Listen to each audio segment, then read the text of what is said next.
Okay, well, let's go through chapter 3. Hopefully everybody has um,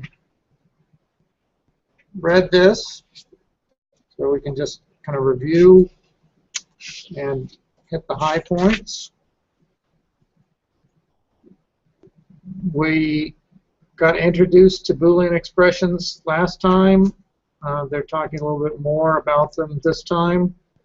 In addition to having simple Boolean expressions that are comparing values, we can combine Boolean expressions together.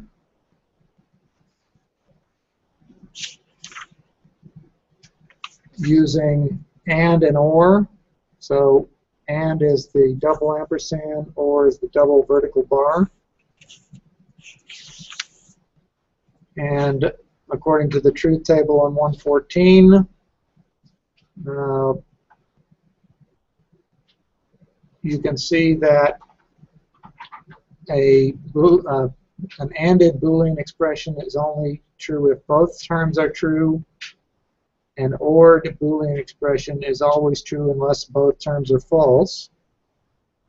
We can also use a not on a Boolean expression to reverse the value.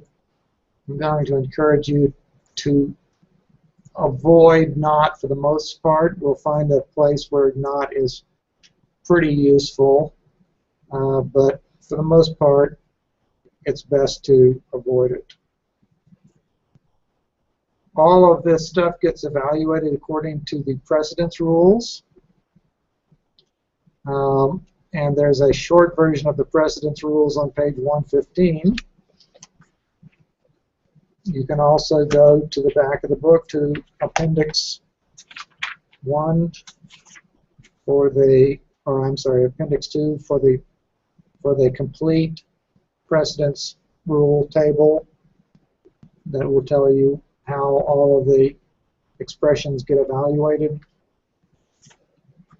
If you ever are curious, obviously, if you have any question or you want to make sure nobody else has a question, you can use parentheses to control how those expressions get evaluated by order. There is a thing called complete evaluation as opposed to short circuit evaluation. C++ uses short circuit evaluation, which means that when it's trying to determine the results of an AND or an OR, it can avoid unnecessary steps. So we said that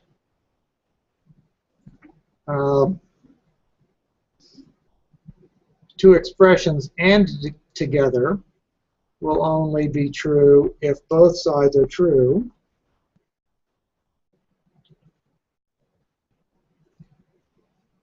So if we have an expression with an AND in it, and the first part of the expression is false, we don't have to bother looking at the second expression, the second part, the part after the AND, because we know that the expression can't possibly be true at that point. So we can short circuit that process, not evaluate the right-hand part, and go on. Similarly, if we have two expressions ORed together, we know that it will always be true unless both sides are false. So if the left-hand side is true in the case of an OR, again, we don't have to evaluate the right-hand side of that expression. That's short circuit evaluation. So this can turn out to be handy, particularly in certain cases like if we're evaluating something which could possibly cause a runtime error. You remember I said one of the ways that we could have a runtime error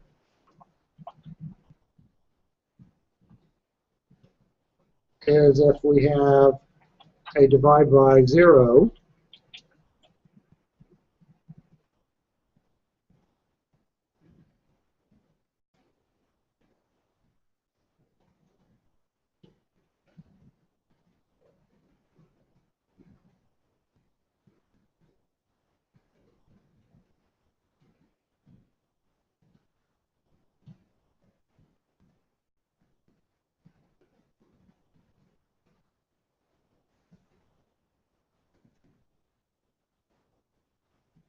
So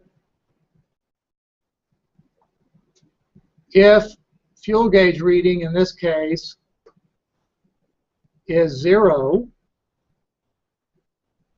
then the left-hand side of this expression is going to be true.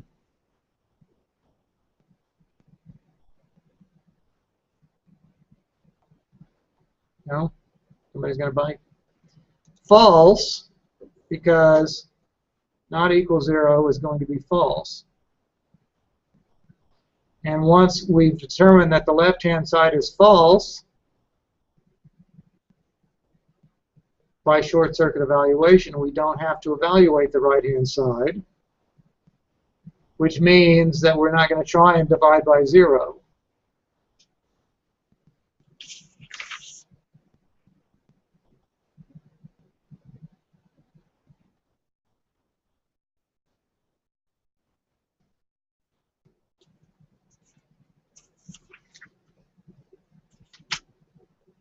So they've got some Boolean expressions to evaluate on page 118.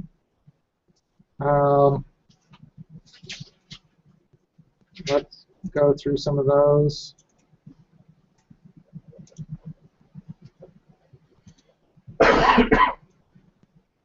Well, if I can get back to it.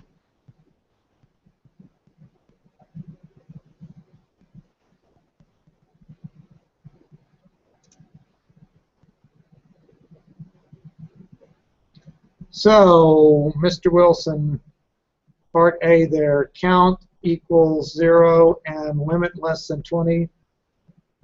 They give you a count of 0 and a limit of 10. So what will that expression evaluate to? True. Okay. Since count is in fact 0 and limit, which is 10, is less than 20, both sides of those are true, so we get true. Okay?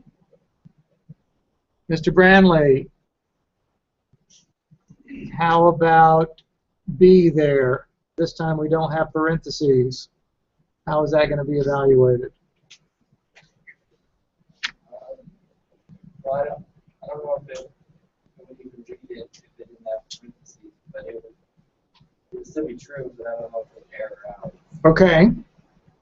Well, we can assume the whole thing is in parentheses if it's in an if statement.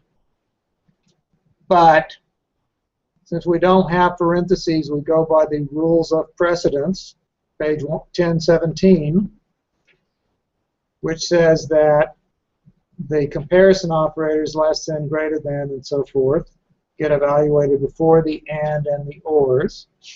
So it will be evaluated exactly the same way as A was. And yes, indeed, it will still be true. All right? Ms. Hernandez, how about C? True.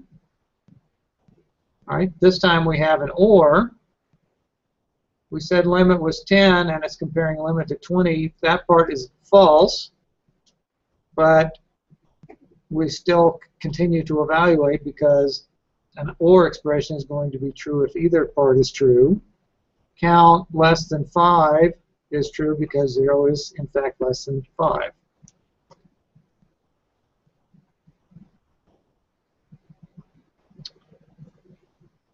All right. Mr. Rahim, let's skip down to one that maybe a little more challenging. H says limit divided by count is greater than 7 or limit is less than 20.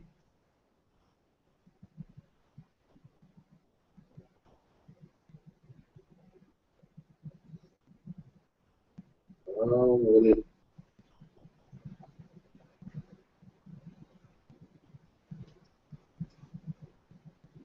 it cause an error on that one because of the double parentheses?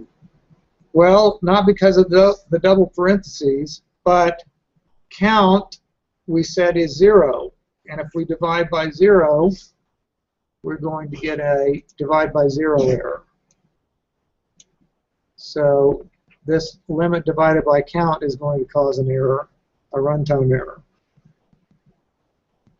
Double parentheses just means that limit divided by count is done before comparing it to 7. So the count 0. Count being 0 is going to cause a divide by 0 error, a runtime error.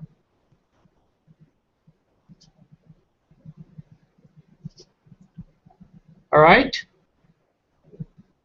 Mr. Nelson, let's do K. Limit less than 0 and limit divided by count greater than 7.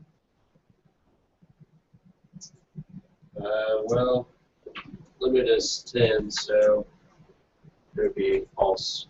Okay.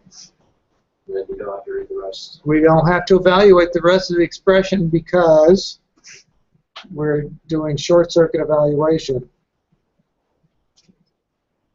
And let's do one that's a little trickier. Ms. Hargrove, L, 5 and 7 plus not 6. Doesn't mean anything. Well, it doesn't mean anything to us, but it actually gets evaluated by C++, because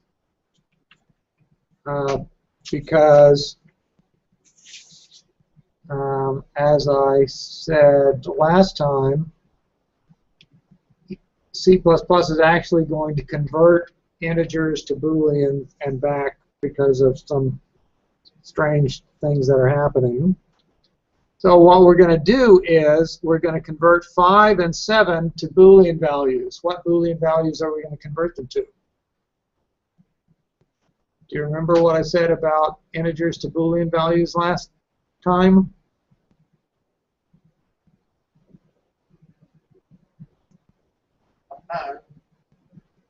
Anything that's not 0 is converted to the Boolean value of true.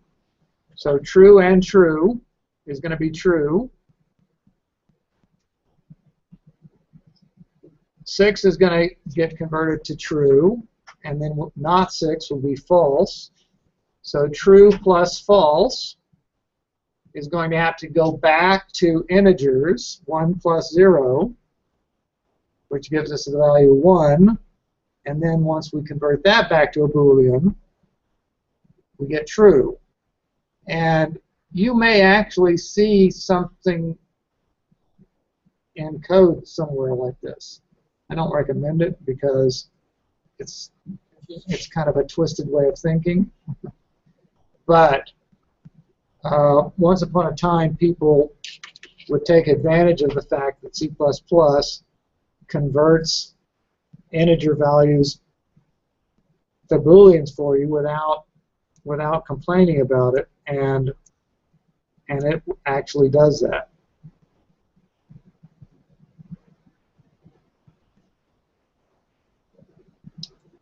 All right, and Mr. Gear, number 3 there. If we write an expression 2 is less than x is less than 3 in C++, what is going to happen there that is not what we intend, and how would you rewrite it so that we specify that x is between 2 and 3? You would write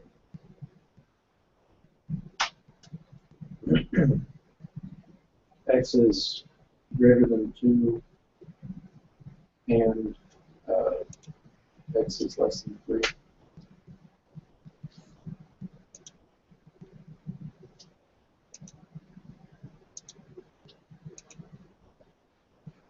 Okay, so X. Mhm.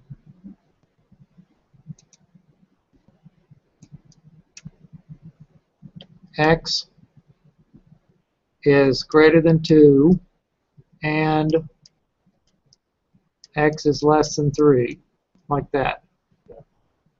Okay, so what would happen if we left it like it's written?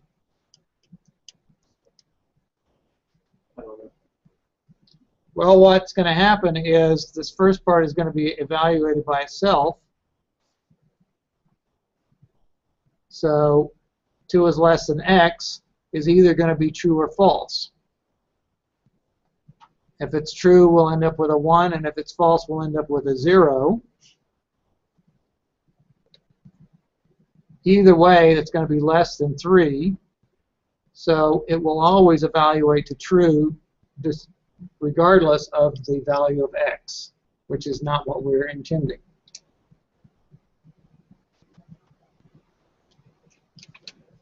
All right, let's go on. There's also an enumeration type.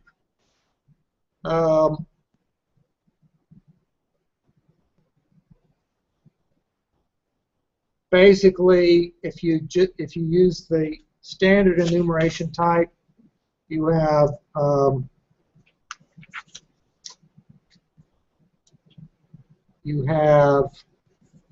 names that relate to integer values.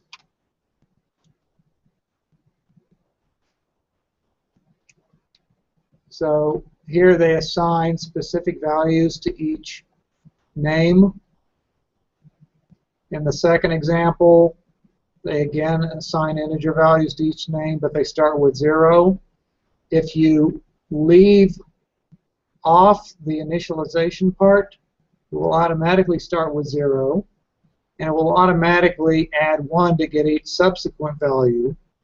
So, for example, in this fourth example, the first one is 17. That will make the second one, which is called 2, 18. 3 will be 19. Then we have an explicit value for 4, which is -3. And 5 will add 1, giving -2. So it's a way to have an explicit value that's named without having to define a bunch of constants separately.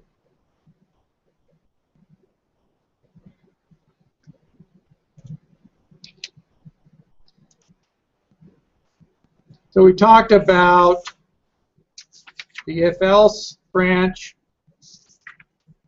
and how that works. I mentioned nesting if-elses, and display 3.4 explains one of the dangers that can happen when you're nesting if-elses. If you explicitly use braces to set up code blocks for each of the statements that makes up the if and the else part, then it will work properly.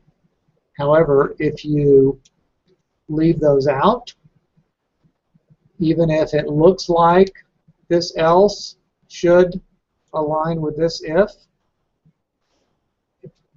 it doesn't actually happen that way, because the else is always going to go back to the most recent unpaired if that's part of the same context, the same scope. By writing this if inside a set of braces, we have taken it out of the immediate scope, and this else can no longer see it. And this is called the dangling else problem. If you look at the bottom of page 121, there's some wording there that will come back to haunt you. on future tests.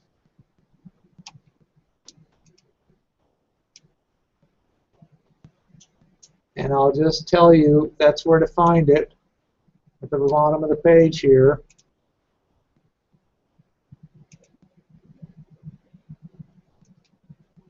The compiler always pairs an else with the nearest previous if that is not already paired with some else.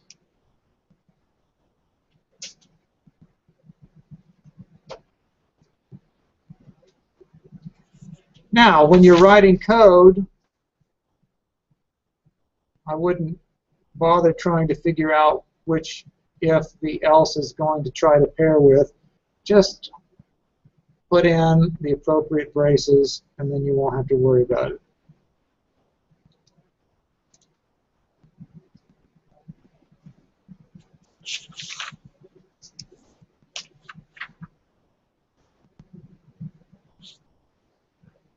Another thing you can do, and so that's one way to do a multi-way branch, is by having nested if-elses. If you always nest in the else part, there's a kind of an interesting thing that you can do. Here's an example of doing that, giving us a three-way branch.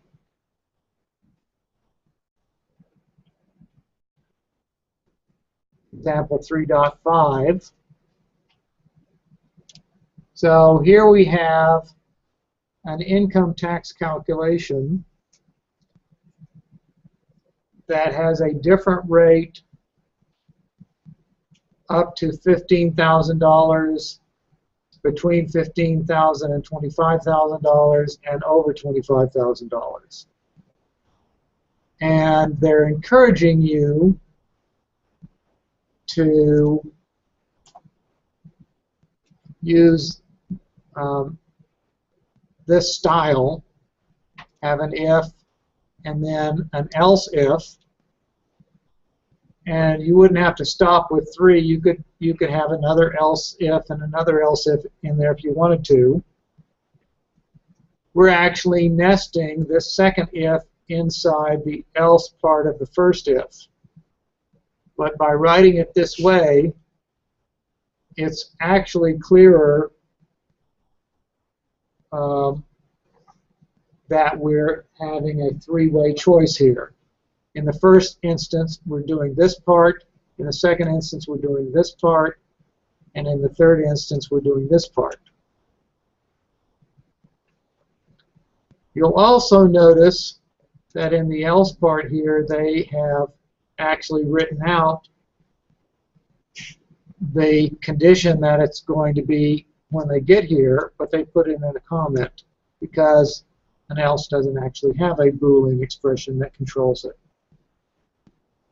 So less than or equal to 15,000 goes here, greater than 15,000 and less than or equal to 25,000.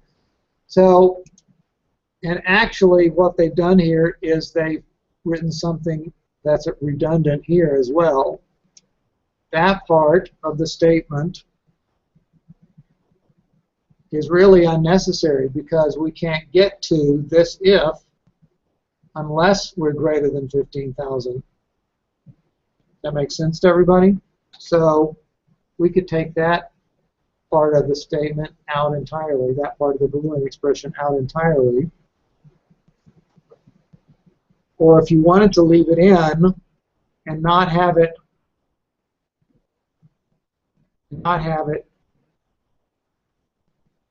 affect your code, why is it doing that? That is stupid.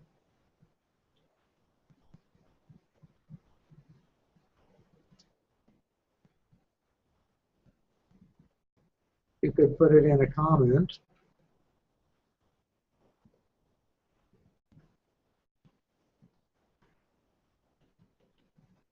Because we really don't need that extra comparison in there.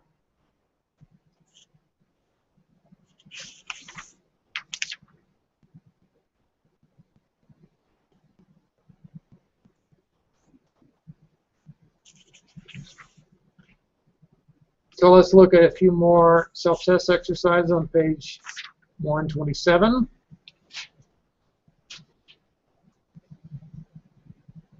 Mr. Wilson, number 5, what output will be produced by that code? See if I can bring it up here.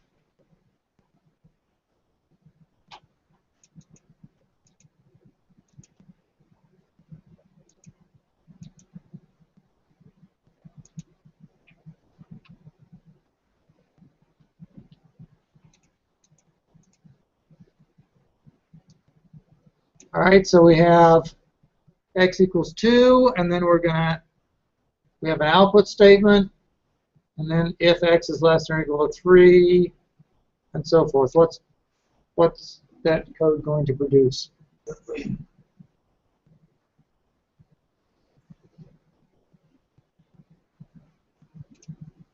Wouldn't it be hello from the second if? Hello from the second if. Well, 2 is less than 3 and is not equal to 0, so hello from the second if is certainly one thing that it would say, but it would also say the start part, okay, and then hello from the second if.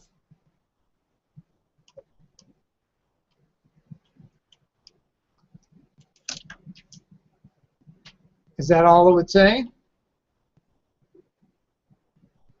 Now it'd say start again one more time. Or it'd say start again. Well, again, we have another statement in here, end, and then start again.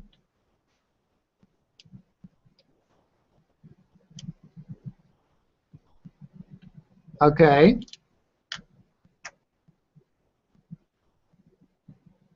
Then it would output hello from the else, and then it would say end again.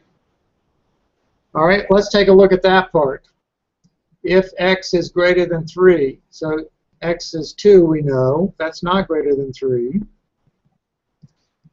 But this if is completely inside the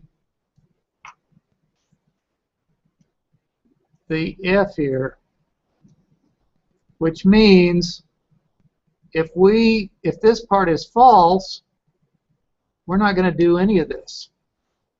So we're not going to say hello from the second if or hello from the else. We're just going to say end again. Okay? Because this else goes with this if.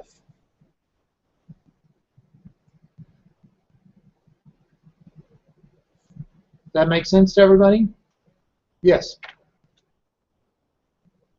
I thought that if you had two else's and they were in braces, or your first or if else statement were in braces, and then you had another else that wasn't in braces, then that would go.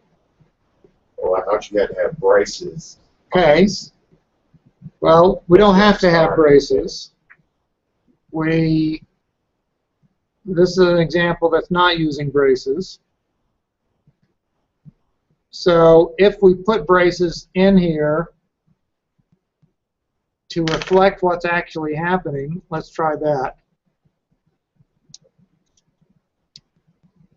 So the way this would be written is, if we were using braces, we would have a brace there and a brace here. Does that make sense?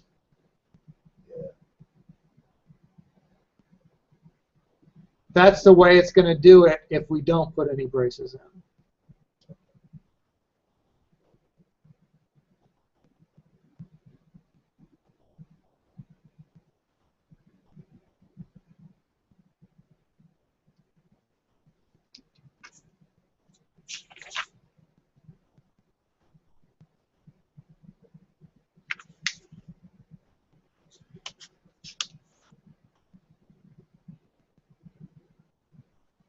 So you'll notice in this code, they just put one set of braces in. But if we wanted to have complete sets of braces, that reflect exactly the way it's going to be interpreted,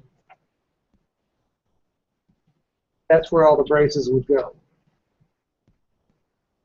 That make sense? So it would still read the same with braces over that person, right? Yeah. Still reads the same.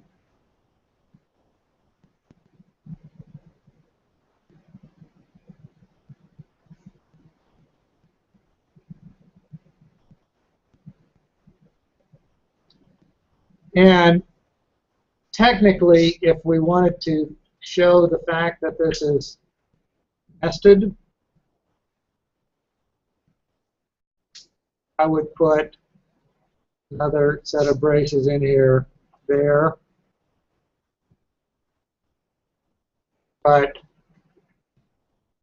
the reason we do the else if style is so you don't have those extra braces in there messing with people's heads.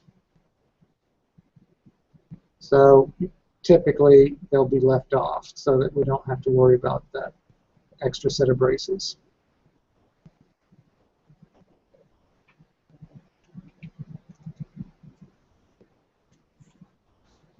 Other questions about if else and nesting and using the braces to make a block of code?